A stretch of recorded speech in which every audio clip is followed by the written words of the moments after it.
ॐ शन्नो मित्रः शं वरुणः शन्नो भवत्वर्यमा शन्न इन्द्रो बृहस्पतिः शन्नो विष्णुरुक्रमः नमो ब्रह्मणे नमस्ते वायो त्वमेव प्रत्यक्षं ब्रह्मासि त्वमेव प्रत्यक्षं ब्रह्म वदिष्यामि ऋतं वदिष्यामि सत्यं वदिष्यामि तन्मामवतु तद्वक्तारमवतु अवतु माम् अवतु वक्तारम्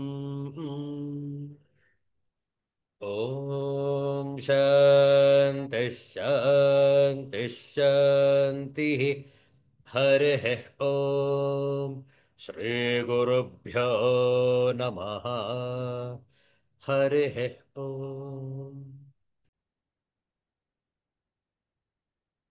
Universal prayer. Let's stand this together. O hidden life, vibrant in every atom. O hidden light, shining in every creature. O hidden love, embracing all in oneness. May each who feels himself as one with thee know he is also one with every other. Om Shanti, Shanti, Shanti.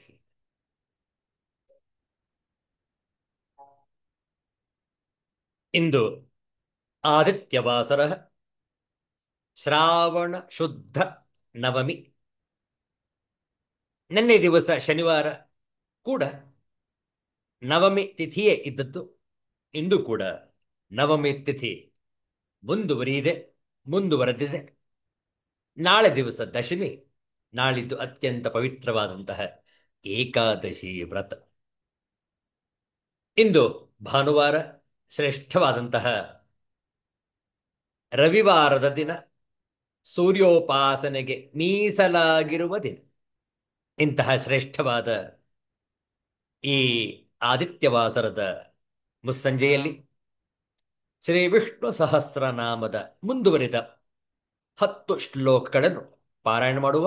ತಾವು ಕೂಡ ನಮ್ಮೊಡನೆ ಶ್ರೀ ವಿಷ್ಣು ಸಹಸ್ರನಾಮವನ್ನು ಪಾರಾಯಣ ಮಾಡಬಹುದು. ಓಂ ನಮೋ ಭಗವತೆ ವಾಸುದೇವಾಯ.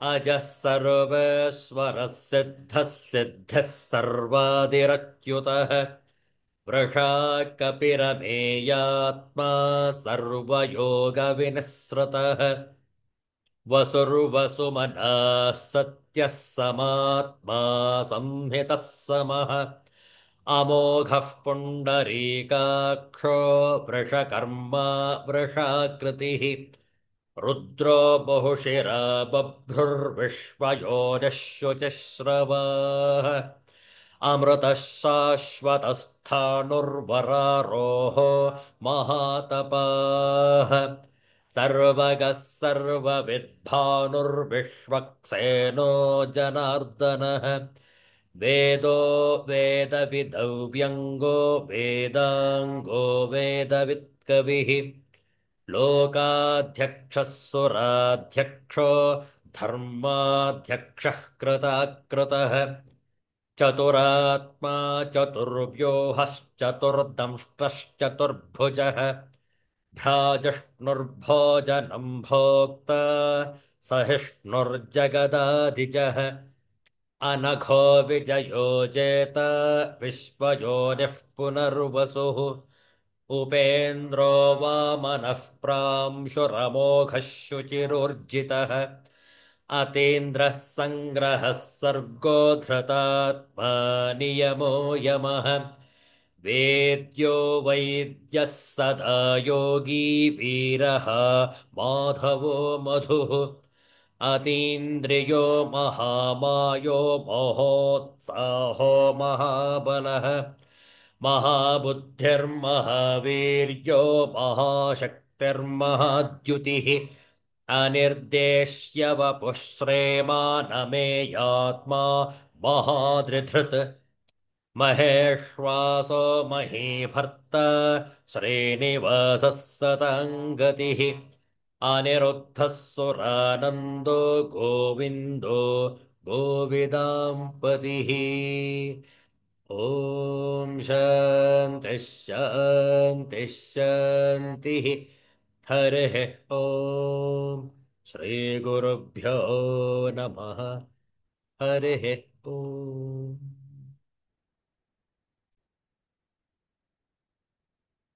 ಅತ್ಯಂತ ಸುಂದರವಾದಂತಹ ಒಂದು ರಾಮನ ಭಜನೆಯನ್ನು ಹಾಡೋಣ. ಹಿಂದಿ ಭಾಷೆಯ ಶ್ರೀರಾಮ್ ಭಜನ್ ಹೇಳಿಕೊಡ್ತೇವೆ. ನಾವು ಹೇಳಿಕೊಟ್ಟ ನಂತರ ತಾವು ಕೂಡ ಗಾಯನವನ್ನು ಮಾಡಬಹುದು. ಪ್ರಾರಂಭದಲ್ಲಿ ಒಂದು ಶ್ರೀರಾಮನ ಸ್ತುತಿ.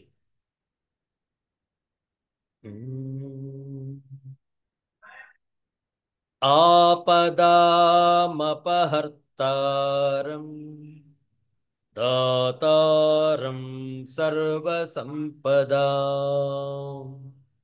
लोकाभिरामं श्रीरामम् भूयो भूयो नमाम्यहम् भूयो भूयो नमाम्यहम्.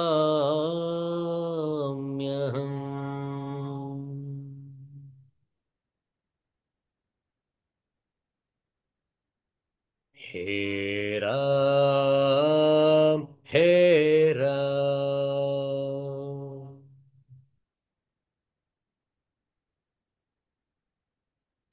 हे राम हे राम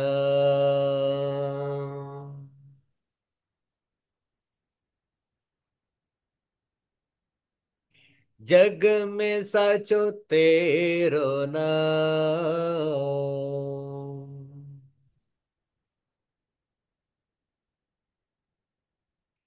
जग में सचो तेरो नाम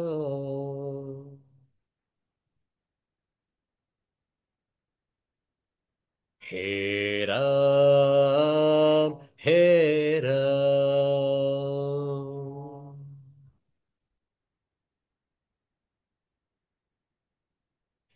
तू ही माता तू ही पिता है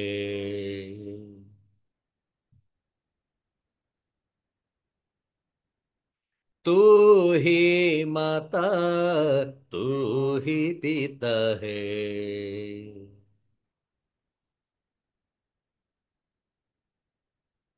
तू ही तो है राधा का श्याम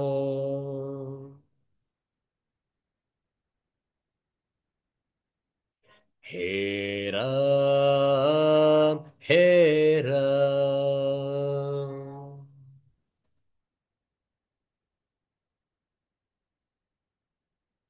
तू अंतर्यामी सबका स्वामी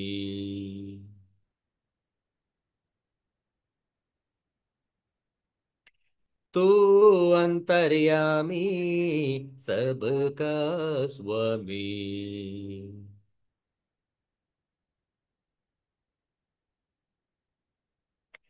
तेरे चरणों में चारों धाम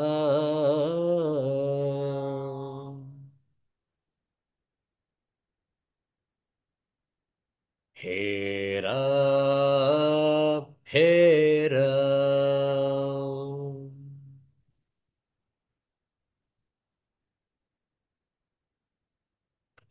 तू ही बिगाड़े तू ही सवरे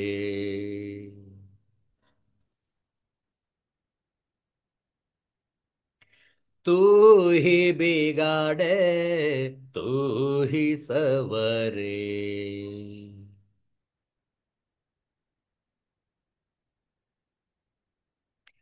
इस जग के सारे का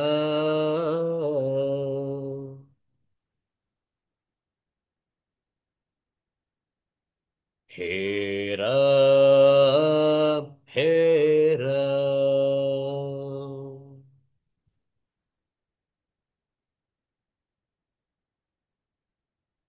तू ही जगदाता विश्व विधाता।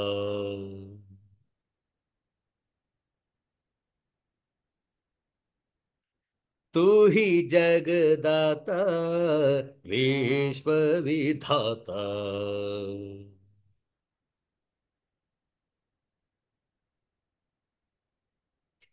तू ही सुबह तू ही शाम।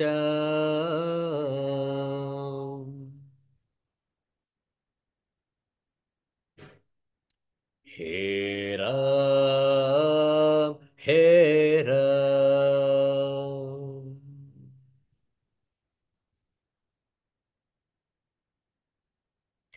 जग में साचो तेरो नाम। हे राम हे राम।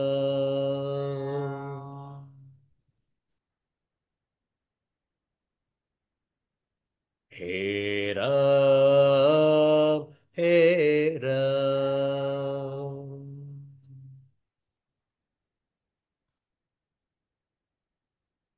अयोध्यापति श्री रामचंद्र महाराज की जय। सिद्धांत अवधूत चिंतन श्री गुरुदेव दत्त। जय जय रघुवीर समर्थ श्री सद्गुरुनाथ महाराज की जय। हर हर नमः पार्वती पतये। हर हर महादेव शंभो।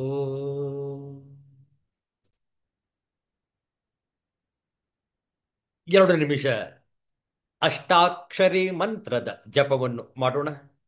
ನೇರವಾಗಿ ಕುಳಿತುಕೊಳ್ಳಿ. ಎರಡು ಕಣ್ಣುಗಳು ಸಹಜವಾಗಿ ಮುಚ್ಚಿರಲಿ. ಅಷ್ಟಾಕ್ಷರಿ ಮಂತ್ರ ಓಂ ನಮೋ ನಾರಾಯಣಾಯ ಹೇಳಿಕೊಡ್ತೇವೆ. ತಾವು ಪುನರಾವರ್ತಿಸಬಹುದು. ಶರೀರ ಸ್ಥಿರವಾಗಿರಲಿ, ಸಡಿಲವಾಗಿರಲಿ. ಉಸಿರಾಟ ನಿಧಾನವಾಗಿರಲಿ, ದೀರ್ಘವಾಗಿರಲಿ. ಮನಸ್ಸು ಪ್ರಶಾಂತವಾಗಿರಲಿ, ಆನಂದವಾಗಿರಲಿ, ಪವಿತ್ರವಾಗಿರಲಿ.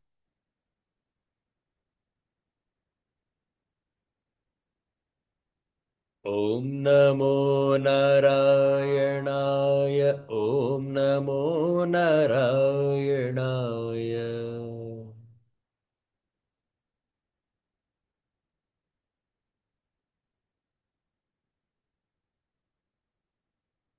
ಓಂ ನಮೋ ನಾರಾಯಣಾಯ.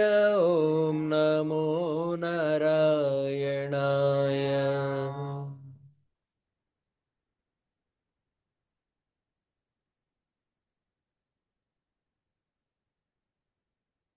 ಓಂ ನಮೋ ನಾರಾಯಣಾಯ. ಓಂ ನಮೋ ನಾರಾಯಣಾಯ.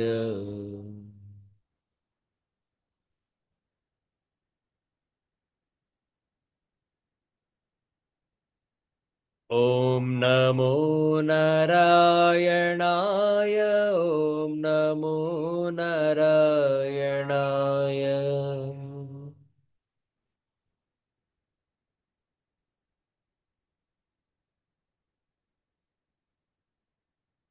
ಓಂ ನಮೋ ನಾರಾಯಣಾಯ. ಓಂ ನಮೋ ನಾರಾಯಣಾಯ.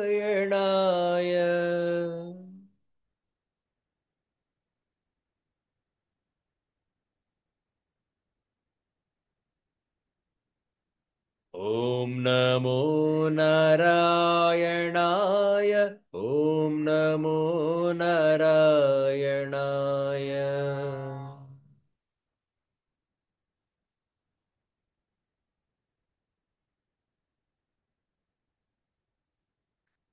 ಓಂ ನಮೋ ನಾರಾಯಣಾಯ.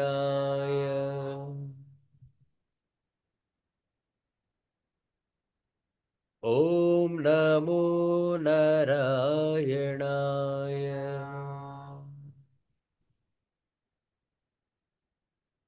ॐ नमो नारायणाय।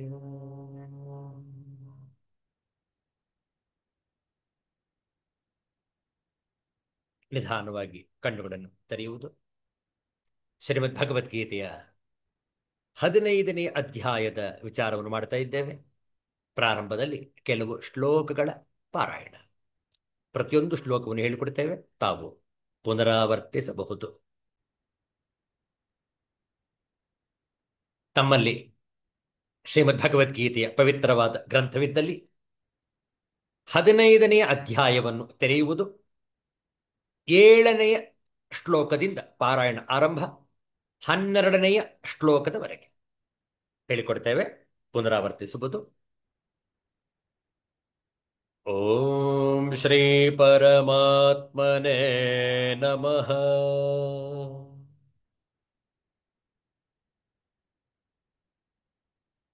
ಅಥ ಪಂಚದಶೋऽಧ್ಯಾಯಃ.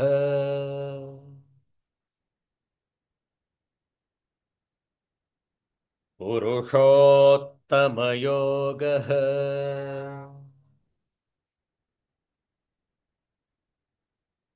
ಶ್ರೀಭಗವಾನುವಾಚ.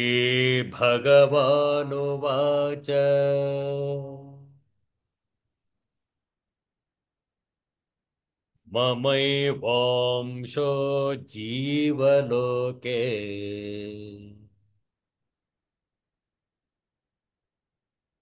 ಜೀವಭೂತಃ ಸನಾತನಃ.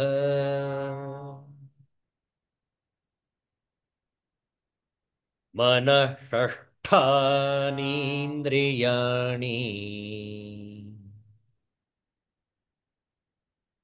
ಪ್ರಕೃತಿಸ್ಥಾನಿ ಕರ್ಷತಿ.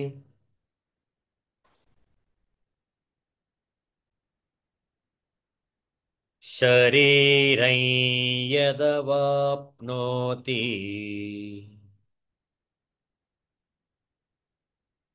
ಯಚ್ಚಾಪ್ಯುತ್ಕ್ರಾಮತೀಶ್ವರಃ.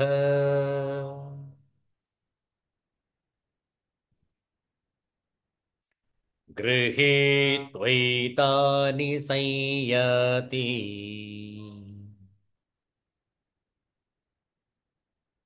ವಾಯುರ್ಗಂಧಾನಿ ವಾಶಯಾತ್.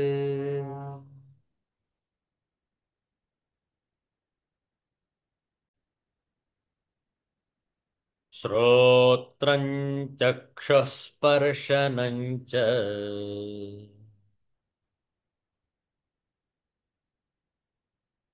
ರಸನಂ ಘ್ರಾಣಮೇವ ಚ.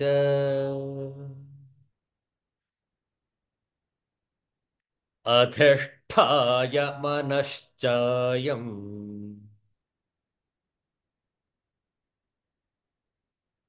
ವಿಷಯಾನುಪಸೇವತೆ.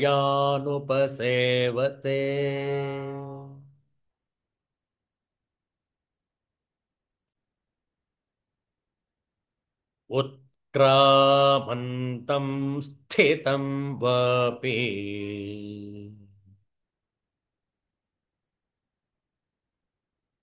ಭುಂಜಾನಂ ವಾ ಗುಣಾನ್ವಿತಂ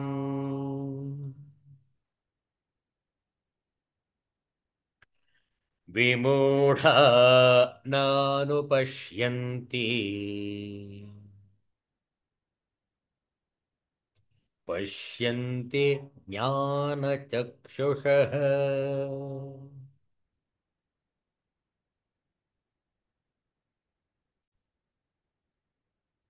ಯತಂತೋ ಯೋಗಿನಶ್ಚೈನಂ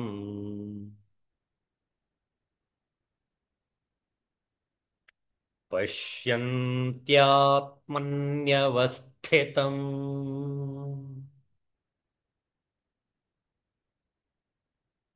ಯತಂತೋಪ್ಯಕೃತಾತ್ಮಾನಃ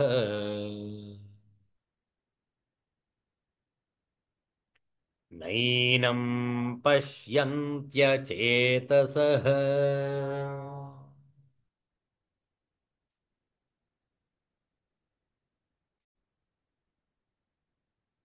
यदादित्यगतं तेजः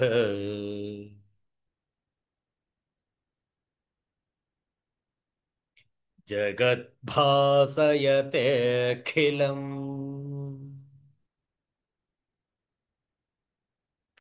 यच्चन्द्रमसि यच्चाग्नौ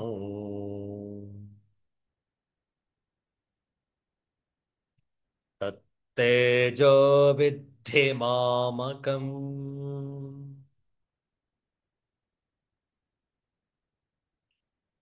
ॐ शान्तिः शान्तिः शान्तिः हरिः ॐ श्रीगुरुभ्यो नमः हरिः ॐ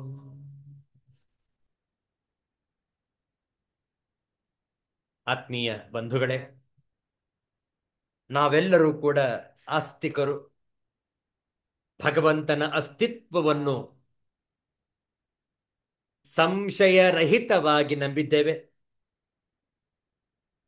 ಭಗವಂತನ ಮಹಿಮೆ, ಆತನ ಅಸ್ತಿತ್ವವನ್ನು ಜಾಗರಿಸಿಕೊಂಡಿದ್ದೇವೆ. ಮತ್ತೆ ಮತ್ತೆ ಇದರ ಮನನವನ್ನು ಮಾಡ್ತಾ ಇದ್ದೇವೆ. ಕಾರಣ, ಈ ತತ್ವವನ್ನು, ಈ ವಿಚಾರವನ್ನು ಮರೆಯಬಾರದು.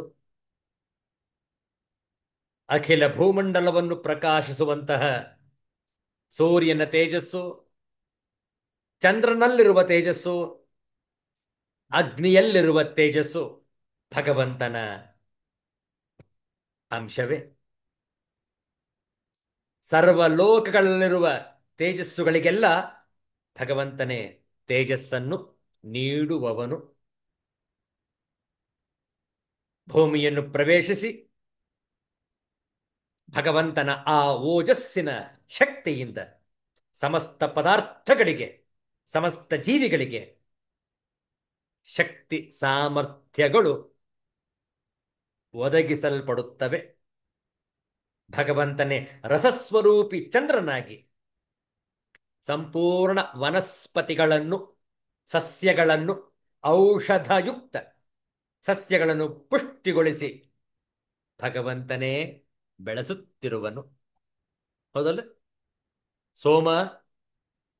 ಸೋಮಶಕ್ತಿ, ಆ ಚಂದ್ರನ ಬೆಳಕು, ಕೌಮುದಿಯಿಂದಲೇ ಎಲ್ಲ ಸಸ್ಯವರ್ಗದಲ್ಲಿ ರಸೋತ್ಪನ್ನವಾಗುವುದು. ಔಷಧಿಯುಕ್ತವಾದಂತಹ ಶಕ್ತಿ ತುಂಬಿಕೊಳ್ಳುವುದು ಕೌಮುದಿಯಿಂದ, ಚಂದ್ರನ ಬೆಳಕಿನಿಂದ, ಬೆಳದಿಂಗಳಿನಿಂದ. ಈ ವಿಚಾರವನ್ನು ಮುಂದಿನ ಶ್ಲೋಕದಲ್ಲಿ ತಿಳಿಸಲಾಗಿದೆ. ನೋಡುವ. 13ನೆಯ ಶ್ಲೋಕ ಹೇಳಿಕೊಡ್ತೇವೆ. ಪುನರಾವರ್ತನೆ ಮಾಡಿ 2 ಬಾರಿ. ಗಾಮಾವಿಶ್ಯ ಚ ಭೂತಾನಿ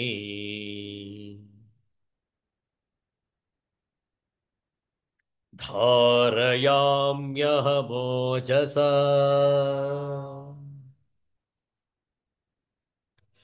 ಪುಷ್ಣಾಮಿ ಚೌಷಧೀಃ ಸರ್ವಾಃ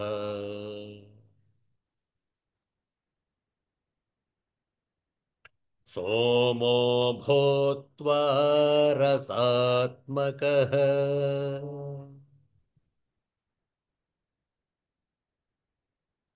ಗಾಮಾವಿಶ್ಯ ಚ ಭೂತಾನಿ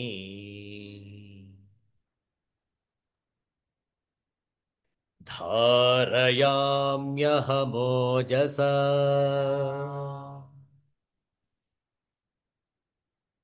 ಪುಷ್ಣಾಮಿ ಚೌಷಧೀಃ ಸರ್ವಾಃ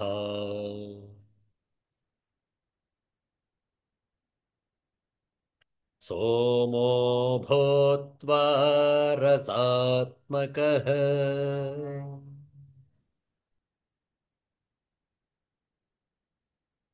ಪದಚ್ಛೇದವನ್ನು ನೋಡಿಕೊಳ್ಳಿ. ಗಾಮ್, ಗಾಮ್ ಅಂದ್ರೆ ಭೂಮಿ.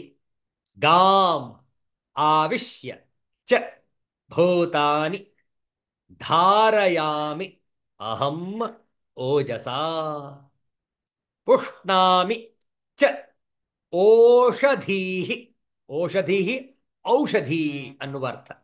ಓಷಧೀಹಿ ಸರ್ವಾಹ ಸೋಮಃ ಭೂತ್ವಾ ರಸಾತ್ಮಕಃ. ಪದಚ್ಛೇದ ನೋಡಿಕೊಳ್ಳಿ. ಪದಚ್ಛೇದವನ್ನು ನೋಡಿಕೊಂಡಿದ್ದೀರಿ. ಈಗ ಅನ್ವಯಾರ್ಥವನ್ನು ನೋಡೋಣ. ಚ ಮತ್ತು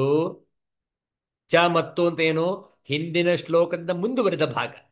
ನೋಡಿ, ಹಿಂದಿನ ಶ್ಲೋಕದಲ್ಲಿ ಏನು ಹೇಳಿತ್ತು?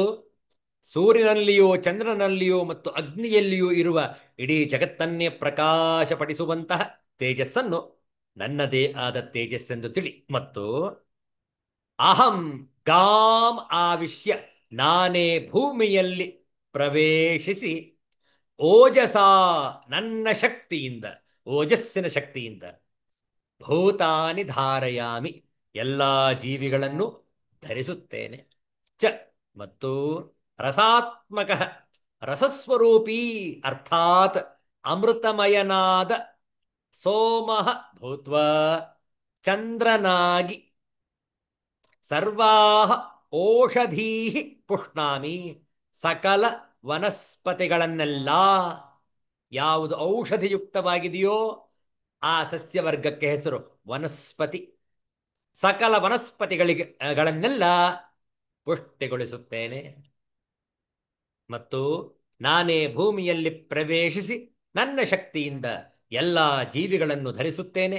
ಮತ್ತು ರಸಸ್ವರೂಪೀ ಅರ್ಥಾತ್ ಅಮೃತಮಯನಾದ ಚಂದ್ರನಾಗಿ ಸಕಲ ವನಸ್ಪತಿಗಳನ್ನೆಲ್ಲ ಪುಷ್ಟಿಗೊಳಿಸುತ್ತೇನೆ.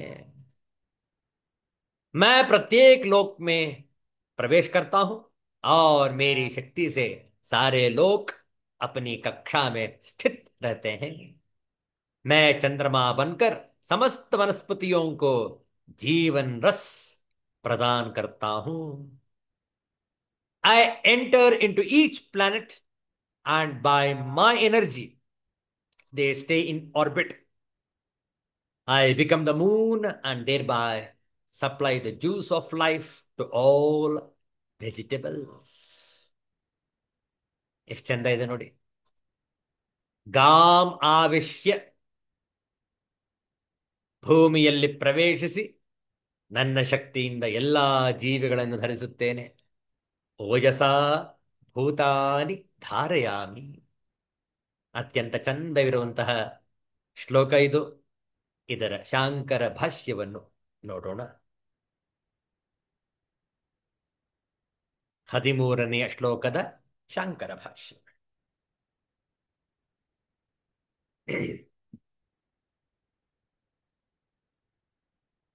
ಕಿಂಚ ಗಾಂ ಪೃಥಿವೀಂ ಆವಿಶ್ಯ ಪ್ರವಿಶ್ಯ ಚ ಧಾರಯಾಮಿ ಭೂತಾನಿ ಜಗತ್ ಅಹಂ ಓಜಸಾ ಬಲೇನ ಯದ್ಬಲಂ ಕಾಮರಾಗ ವಿವರ್ಜಿತಂ ಐಶ್ವರಂ ರೂಪಂ ಜಗದ್ವಿಧಾರಣಾಯ ಪೃಥಿವ್ಯಾಂ ಆವಿಷ್ಟಂ ಏನ ಗುರ್ವೀರ್ ಪೃಥಿವೀ ನಾಧ ಪತತಿ ನ ವಿದೀರ್ಯತೆ ಚ ತಥಾ ಚ ಮಂತ್ರವರ್ಣಃ ಏನದ್ಯೋ ರುಗ್ರ ಪೃಥಿವೀ ಚ ದೃಢೇ ತೈತ್ತಿರೀಯ ಸಂಹಿತೆ ಇತಿ ಸದಾಧಾರ ಪೃಥಿವೀ ಇತ್ಯಾದಿಶ್ಚ. ಅತಃ ಗಾಮಾವಿಶ್ಯ ಚ ಭೂತಾನಿ ಚರಾಚರಾಣಿ ಧಾರಯಾಮಿ ಇತಿ ಯುಕ್ತಯುಕ್ತಂ. ಕಿಂಚ ಪೃಥಿವ್ಯಾಂ ಜಾತಾಃ ಓಷಧೀಃ ಸರ್ವಾಃ ವ್ರೀಹ್ಯವಾದ್ಯಾಃ ಪುಷ್ಣಾಮಿ ಪುಷ್ಟಿಮತೀಃ ರಸಸ್ವಾದುಮತೀಶ್ಚ ಕರೋಮಿ. ಸೋಮೋ ಭೂತ್ವಾ ರಸಾತ್ಮಕಃ, ಸೋಮಃ ಸನ್ ರಸಾತ್ಮಕಃ ರಸಸ್ವಭಾವಃ ಸರ್ವರಸಾನಾಂ ಆಕರಃ ಸೋಮಃ. ಸಹ ಹಿ ಸರ್ವಾ ಓಷಧೀಃ ಸ್ವಾತ್ಮರಸಾನ್ ಅನುಪ್ರವೇಶಯನ್ ಪುಷ್ಣಾತಿ. ನೋಡಿ ಎಂತಹ ವಿಜ್ಞಾನ ನಮ್ಮ ಶಾಸ್ತ್ರದಲ್ಲಿ. ಮತ್ತು ಗೋವನ್ನು, ಗಾಂ ಅಂದ್ರೆ ಗೋವು, ಗೋವು ಅಂದ್ರೆ ಇಲ್ಲಿ ಅರ್ಥ ಏನು? ಭೂಮಿ. ಗೋವನ್ನು ಎಂದರೆ ಇಲ್ಲಿ ಭೂಮಿಯನ್ನು, ಆವಿಶ್ಯ ಎಂದರೆ ಒಳಹೊಕ್ಕು, ಪ್ರವಿಶ್ಯ ಒಳಹೊಕ್ಕು, ನಾನು ಓಜಸ್ಸಿನಿಂದ, ಓಜಸ್ಸಿನ ಬಲದಿಂದ ಭೂತಗಳನ್ನು, ಜಗತ್ತನ್ನು ಧರಿಸಿರುವೆನು. ಈ ಬಲವು ಕಾಮರಾಗಗಳಲ್ಲಿ ಕಾಮರಾಗಗಳಿಲ್ಲದ್ದಾಗಿ, ಕಾಮರಾಗ ವಿವರ್ಜಿತ, ಕಾಮರಾಗಗಳೆಲ್ಲ ಗಳು ಇಲ್ಲದ್ದಾಗಿ ಈಶ್ವರನ ರೂಪವಾದ ಜಗತ್ತನ್ನೇ ಧರಿಸುವುದಕ್ಕಾಗಿ ಪೃಥ್ವಿಯನ್ನು ಒಳಹೊಕ್ಕಿರುತ್ತದೆ. ಆದ್ದರಿಂದಲೇ ತೂಕವಾಗಿರುವ ಭೂಮಿಯು ಕೆಳಗೆ ಬೀಳದೆ ಇದೆ. ನೋಡಿ, ಭೂಮಿ ಆಕಾಶದಲ್ಲಿದೆ. ಕೇವಲ ಭೂಮಿ ಗ್ರಹ ಮಾತ್ರವಲ್ಲ, ಎಲ್ಲಾ ಗ್ರಹಗಳು ಆಕಾಶದಲ್ಲೇ ತೇಲಾಡುತ್ತಿವೆ. ಹೌದಲ್ಲ? ಆ ಪಾರಮಾರ್ಥಿಕ ಶಕ್ತಿ ನೋಡಿ. ಆದ್ದರಿಂದಲೇ ತೂಕವಾಗಿರುವ ಭೂಮಿಯು ಕೆಳಗೆ ಬೀಳದೆ ಇದೆ, ಒಡೆದುಕೊಂಡು ಹೋಗದೆಯೂ ಇದೆ. ನೋಡಿ ಹೇಗಿದೆ, ಒಡೆದು ಹೋಗುವ ಸಾಧ್ಯತೆ ಇದೆ. ಯಾವುದಾದ್ರೂ ಬೇರೆ ಗ್ರಹಕ್ಕೆ ಅಪ್ಪಳಿಸಿದರೆ ಭೂಮಿ ಗ್ರಹದ ಸರ್ವನಾಶ. ಹೌದಲ್ಲ? ಒಡೆದುಕೊಂಡು ಹೋಗದೆಯೂ ಇದೆ. ಆದ್ದರಿಂದಲೇ ಯಾವ ಅಂತರಿಕ್ಷವು ಉಗ್ರವಾಗಿರುತ್ತದೆಯೋ, ಪೃಥ್ವಿಯೂ ಗಟ್ಟಿಯಾಗಿರುತ್ತದೆಯೋ ಎಂದು ತೈತ್ತಿರಿಯ ಸಂಹಿತೆಯಲ್ಲಿ ಹೇಳಿದೆ. ಆತನೇ ಪೃಥ್ವಿಯನ್ನೂ ಅಂತರಿಕ್ಷವನ್ನೂ ಎತ್ತಿ ಹಿಡಿದಿರುವವನು, ತೈತ್ತಿರಿಯ ಸಂಹಿತೆಯ ವಾಕ್ಯ ಎಂದು ಮುಂತಾಗಿಯೂ ಮಂತ್ರವರ್ಣವಿರುತ್ತದೆ. ಹಿರಣ್ಯಗರ್ಭನು ಜಗತ್ತೆಲ್ಲವನ್ನು ಧರಿಸಿರುವುದು ಪರಮಾತ್ಮನ ಬಲವೇ ಎಂಬ ಅಭಿಪ್ರಾಯದಿಂದ ಈ ಮಂತ್ರವರ್ಣವನ್ನು ಇಲ್ಲಿ ಉದಾಹರಿಸಲಾಗಿದೆ. ಆದ್ದರಿಂದ ಭೂಮಿಯನ್ನು ಒಳಹೊಕ್ಕು ಚರಾಚರ ಭೂತಗಳನ್ನು ಹಿಡಿದೆತ್ತುಕೊಂಡಿರುತ್ತೇನೆ ಎಂದು ಹೇಳಿದ್ದು ಯುಕ್ತವಾಗಿದೆ. ಗಾಂ ಎಂಬುದು ಬರಿಯ ಭೂಗೋಳಕ್ಕೆ ಅಲ್ಲದೆ ಭೂಮಿಯ ಮೇಲಿರುವ ಸಕಲ ಪ್ರಾಣಿಗಳ ಶರೀರಕ್ಕೂ ಉಪಲಕ್ಷಣವಾಗಿ ಪ್ರಯುಕ್ತವಾಗಿದೆ ಎಂದು ಭಾವ. ಮತ್ತು ಪೃಥ್ವಿಯಲ್ಲಿ ಹುಟ್ಟಿರುವ ಭತ್ತ, ಜವೆ ಮುಂತಾದ ಎಲ್ಲಾ ಪೈರು ಪಚ್ಚೆಗಳನ್ನೂ ಪೋಷಿಸುತ್ತೇನೆ. ಅವನ್ನು ಪುಷ್ಟಿಯುಳ್ಳವನ್ನಾಗಿಯೂ ರಸದಿಂದ ರುಚಿ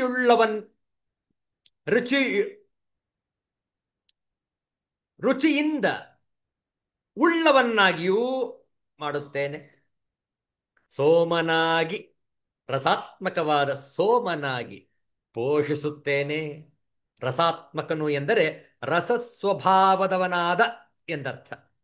ಸೋಮನು ರಸಗಳಿಗೆಲ್ಲ ಮೂಲವು. ಅಂದ್ರೇನು? ಚಂದ್ರನು. ಎಲ್ಲ ರಸಗಳಿಗೆ ಮೂಲ ಚಂದ್ರ. ಹಾಗೆ ಚಂದ್ರ ಮನಸ್ಸಿನ ಅಧಿಷ್ಠಾನ ದೇವತೆಯೂ ಕೂಡ.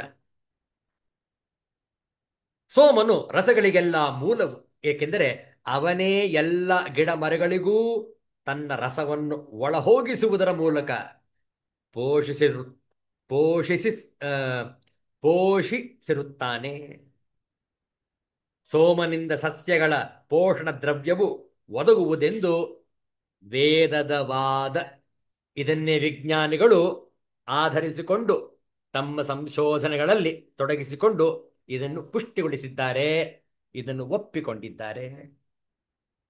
ಆದ್ದರಿಂದ ಶಾಸ್ತ್ರಾಧ್ಯಯನ ಮಾಡಿದರೆ ವೇದ ವಿಜ್ಞಾನವನ್ನು ಓದಿದಂತೆ. ಹೌದಲ್ಲ? ಕೆಲವರು ವಿಜ್ಞಾನ ಬೇರೆ ವೇದ ಬೇರೆ ಅಂತಾರೆ. ಇಲ್ಲ ಇಲ್ಲ, ವೇದವೇ ವಿಜ್ಞಾನ. ಹೌದಲ್ಲ?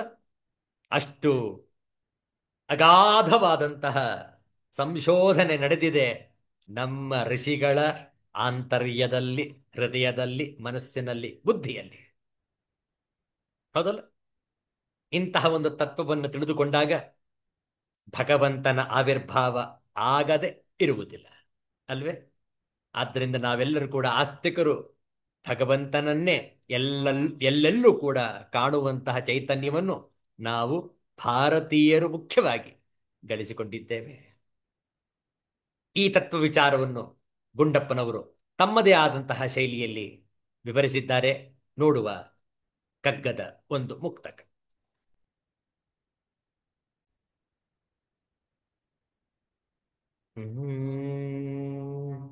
ಬ್ರಹ್ಮಾನುಸಂಧಾನ ಲೋಕಸಂಧಾನದಲ್ಲಿ ಬ್ರಹ್ಮದರ್ಶನವೆಲ್ಲ ಜೀವರೂಪದಲ್ಲಿ ಬ್ರಹ್ಮಾನುಭವ ದೇಹ ಕರಣಾನುಭವಗಳಲ್ಲಿ ಮರ್ಮವಿದು ಮುಕ್ತಿಗೆಲೋ ಮಂಕುತಿಮ್ಮ, ಮರ್ಮವಿದು ಮುಕ್ತಿಗೆಲೋ ಮಂಕುತಿಮ್ಮ, ಮಂಕುತಿಮ್ಮ. ಬ್ರಹ್ಮಾನುಸಂಧಾನ ಲೋಕ ಸಂಧಾನದಲ್ಲಿ. ನೋಡಿ, ಆಂಗ್ಲ ಭಾಷೆ ಅನುವಾದ. Understand the Brahman, understand the God by understanding his word. See the Brahman in all beings he created. Experience the Brahman through the senses. Salvation is possible through this path.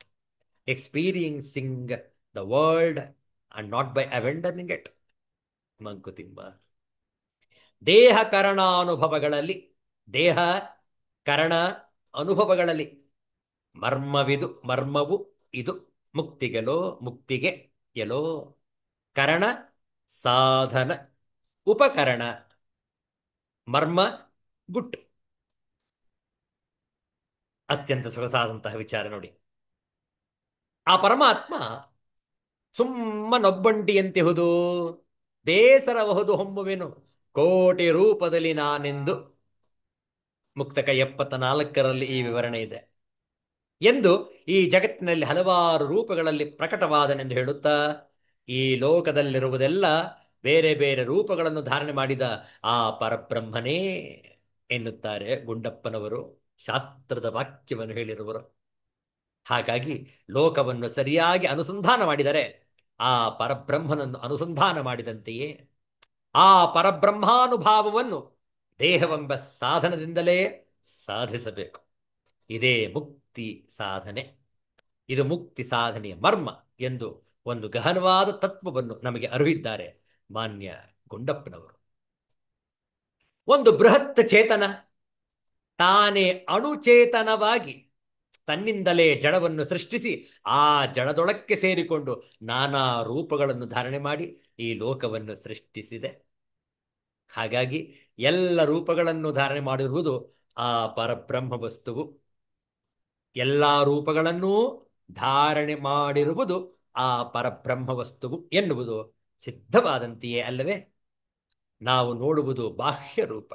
ರೂಪಗಳು ಬೇರೆ ಬೇರೆ ಆದ್ದರಿಂದ ನಮಗೆ ಅವುಗಳಲ್ಲಿ ಭೇದ ಕಾಣಿಸುತ್ತದೆ. ರೂಪಗಳನ್ನು ಬಿಟ್ಟು ಹಲರೂಪಗಳನ್ನು ಧಾರಣೆ ಮಾಡಿದ ಏಕರೂಪದ ಚೈತನ್ಯವನ್ನೇ ನೋಡಲಾದರೆ ನಮಗೆ ಪರಬ್ರಹ್ಮ ವಸ್ತು ನಡೆಸುವ ಲೀಲಾ ವಿಹಾರ ಕಾಣಿಸುತ್ತದೆ. ಕಾಮನ ಬಿಲ್ಲು 7 ಬಣ್ಣಗಳಿಂದ ಕೂಡಿದ್ದರೂ ಆ ಬಣ್ಣಗಳಿಗೆ ಮೂಲವೇ ಬಿಳಿಯ ಬಣ್ಣ. ಬಿಳಿಯ ಬಣ್ಣ ಜ್ಞಾನದ ಪ್ರತೀಕ, ಹೌದಲ್ಲ? 7 ಸ್ವರವು ಸೇರಿ ಸಂಗೀತವಾಯಿತು, 7 ಬಣ್ಣ ಸೇರಿ ಬಿಳಿಯ ಬಣ್ಣವಾಯಿತು. ಬಿಳಿಯ ಬಣ್ಣ ಜ್ಞಾನದ ಪ್ರತೀಕ, ಜ್ಞಾನ ಪರಮಾತ್ಮನ ಪ್ರತಿಬಿಂಬ. ಕಾಮನ ಬಿಲ್ಲಿನ ಎಲ್ಲ ಬಣ್ಣಗಳು ತನ್ನ ಅಂದದಲ್ಲಿ ಮೆರೆದರೂ ಬಿಳಿಯ ಬಣ್ಣವೇ ಕೊನೆಗೆ ಉಳಿಯುವಂತೆ ನಾವು ಈ ಜಗತ್ತಿನಲ್ಲಿ ಎಂತೆಂತಹ ವೇಷಗಳನ್ನು ಕಟ್ಟಿದರೂ, ಆಸೆಯಿಂದ ಎಂತೆಂತಹ ಬಣ್ಣಗಳನ್ನು ಬಳದುಕೊಂಡರೂ ಅವೆಲ್ಲ ಜಗತ್ತಿನಲ್ಲಿ ನಾವಾಡುವ ನಾಟಕಕ್ಕೆ. ಈ ಬಣ್ಣಗಳನ್ನೆಲ್ಲ ಕಳಚಿದಾಗ ಜ್ಞಾನ ಸ್ವರೂಪವಾದ ಬಿಳಿಯ ಬಣ್ಣವು ಉಳಿಯುವಂತೆ ನಮ್ಮ ಮನದಲ್ಲಿ ಜ್ಞಾನಾನಂದ ಸ್ವರೂಪವಾದ ಆ ಪರಮಾತ್ಮನೇ ಉಳಿಯಬೇಕು. ಎಲ್ಲ ಬಣ್ಣಗಳಲ್ಲೂ ಬಿಳಿಯ ಬಣ್ಣ ಅಡಗಿರುವಂತೆ ಲೋಕದಲ್ಲಿ ಎಲ್ಲ ರೂಪಗಳಲ್ಲೂ ಆ ಪರಮಾತ್ಮನನ್ನೇ ನಾವು ಕಾಣಲಾದರೆ ಆಗ ಲೋಕವನ್ನು ಅನುಸಂಧಾನ ಮಾಡಿದರೂ ನಮಗೆ ಪರಬ್ರಹ್ಮಾನುಭವ ಆಗುತ್ತದೆ. ಆತ್ಮಕ್ಕೆ ತನ್ನ ಕರ್ಮಶೇಷವನ್ನು ಅಳಿಸಲು ದೇಹವು ಸಾಧನ, ಉಪಕರಣ. ಈ ಉಪಕರಣವಿಲ್ಲದೆ ಆತ್ಮಕ್ಕೆ ಅನ್ಯ ಮಾರ್ಗವೇ ಇಲ್ಲ. ಆದರೆ ಉಪಕರಣವೇ ಪರಮಾರ್ಥವಲ್ಲ. ಈ ದೇಹದಲ್ಲಿದ್ದು ಈ ದೇಹದ ಮೂಲಕವೇ ಈ ದೇಹ ನಶ್ವರ, ಈ ದೇಹವನ್ನು ಧಾರಣೆ ಮಾಡಿರುವ ಪರಬ್ರಹ್ಮಾನುಭವವೇ ಪರಮಾರ್ಥ ಎಂದು ಅರಿತು ಬೇರೆ ಬೇರೆ ರೂಪಗಳನ್ನು ಧರಿಸಿರುವ ಚೈತನ್ಯವು ಒಂದೇ ಎಂದು ಲೋಕಾತ್ಮ ಭಾವವನ್ನು ಕಳೆಯುವುದೇ ಮುಕ್ತಿಗೆ ಮಾರ್ಗ ಎನ್ನುವುದೇ ಈ ಮುಕ್ತಕದ ಹೂರಣ. ಆದ್ದರಿಂದ ಬ್ರಹ್ಮಾನುಸಂಧಾನವನ್ನು ಮಾಡುತ್ತಿರಬೇಕು. ಇಂತಹ ತತ್ವವನ್ನು ಶ್ರೀಮದ್ ಭಗವದ್ಗೀತೆಯ 15ನೇ ಅಧ್ಯಾಯದಲ್ಲಿ ಭಗವದ್ಗೀತೆಯ ಸಾರ ಎಂದು ಹೇಳಿದವರು. ಇನ್ನು ಅನೇಕ ವಿಚಾರಗಳು ಮುಂದೆ ಇದೆ. ಅದನ್ನು ಮುಂದಿನ ವಾರ ಭೇಟಿಯಾದಾಗ ಮುಂದುವರಿಸೋಣ. ಶಾಂತಿ ಮಂತ್ರ.